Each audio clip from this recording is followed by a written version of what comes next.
All right, so let's think a little bit about claims and arguments, and in particular, zero in on exactly how these things function, and in particular, how their sort of component parts function together, what all of the different parts are that have to come together for these things to function effectively. When we think of claims, ordinarily, we're thinking of things like assertions or statements about the way things are. Joe Biden is president of the United States. It's raining outside right now.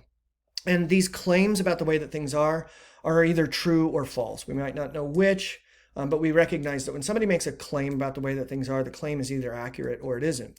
Now, when we ask this person who's making a claim, why do you think the claim that you just offered is a true statement? Why do you think things are the way that you claim they are? They're going to hopefully offer us reason. They're going to say, the reason I think my claim is a true statement is this. And now we have an argument. Okay, so claims aren't arguments. Claims are just assertions or statements about the way that things are. But when we combine those claims up, or combine up those claims with reasons that justify the claims being true statements, now we have an argument. Okay, so I could give you an argument like this one, scientific argument. It begins with the claim, penicillin kills certain bacteria. And you recognize that is a statement that is either true or false. And the moment you ask me, why do you think that's a true statement? I'm hopefully going to offer you a reason. Because we did these lab experiments and we tested penicillin on this particular bacteria over and over and over again, and every time it destroyed the bacteria. Therefore, the statement penicillin kills certain bacteria is a true statement. Now, if I laid out all of my lab test data and all of my information, I'm sure I could convince you that my original claim about penicillin is a true statement. But there's a really fundamental assumption that both of us would have to accept in order for us to believe or to conclude that the original claim offered is a true statement because of the reasons offered in support of it. And that assumption is that the scientific method provides information about material reality.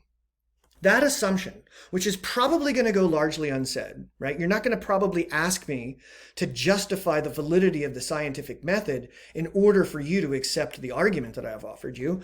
We're both sort of standing on it together, and we're saying that this scientific method that gives us this firm foundation for this argument, it's reliable and it's valid, and we're just going to plant our feet on it, and it's going to provide the stability that we need, the foundation that we need to make this argument. Same kind of thing or a similar kind of thing might be happening in an argument like this. It begins with a logical claim, not a scientific one, but a logical one. It's either raining or it's not raining outside right now. Again, it's either true or false, and the moment that you ask me, why do you think that statement is true, hopefully I'm going to come forward with a reason. Well, because the rule of contradiction. The rule of contradiction says that something can't be both what it is and what it isn't at the same time. The light switch can't be both on and off at the same time. It can't be in one place at one time both raining and not raining at that same time. And you probably are thinking, oh my God, I'm tired of you using this it's raining or it's not raining sentence. And what you're thinking too is, yeah, he's right. The rule of contradiction does show that this statement would have to be true. It's a tautology. I get it. But we're standing again on another foundation that we're not articulating, we're not defending, but is absolutely necessary for this argument to work.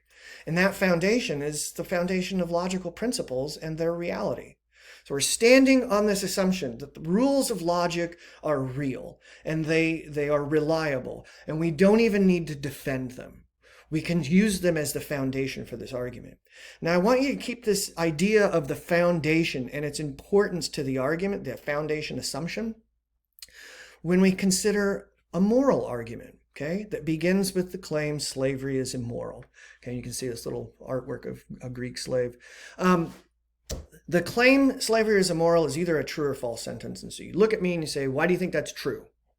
And I say, because slavery dehumanizes the enslaved. Okay, so maybe I can flesh this out and I can explain exactly how dehumanizing the enslaved is wrong. And at some point, though, we're going to have to locate that foundation assumption.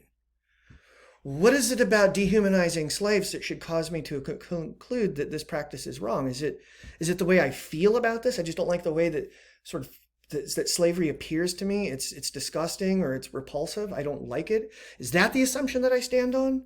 Or maybe I stand on just my culture in my culture, in my time and place, slavery is considered wrong because it dehumanizes the enslaved, and my culture regards dehumanizing people as inherently bad. So I'm sort of, my firm footing is on my culture.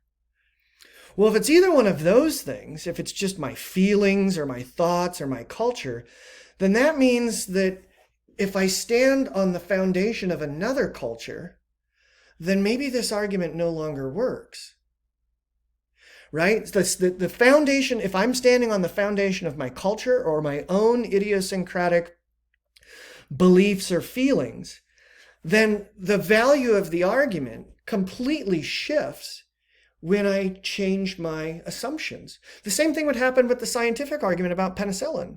If we instead stood on the firm foundation of prayer, for example, or the firm or faith, or stood on the foundation of magic or mysticism and not the scientific method as providing valid information about reality, then that argument doesn't work either.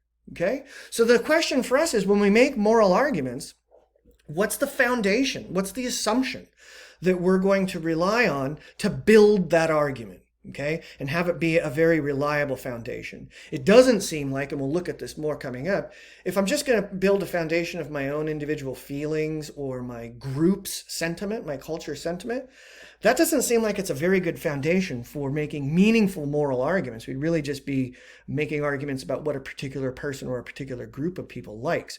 So something I want you to start thinking about is this, and if you took me for ethics this last couple of weeks ago, you're probably sick of these things too. But I think about it this way. A moral argument is sort of like a house or any kind of building, right? It's always going to have a moral claim that's being made. Somebody's going to have said that something is right or wrong or permissible or impermissible. And because it's an argument, that moral claim is going to be supported by reasons. There's going to be reasons that justify the truth of that moral claim. And what we have to figure out is, well, what's serving as the foundation for these moral claims? What is this all based on? And what I want you to think about in particular is this. What do you really value? What do you stand for that you can stand on as you build these moral arguments? Okay, so what is the thing of value that you would use as the foundation for your moral arguments? Okay, and that's what we're going to start to look at, is some different possibilities for what can serve as the foundation of our moral arguments.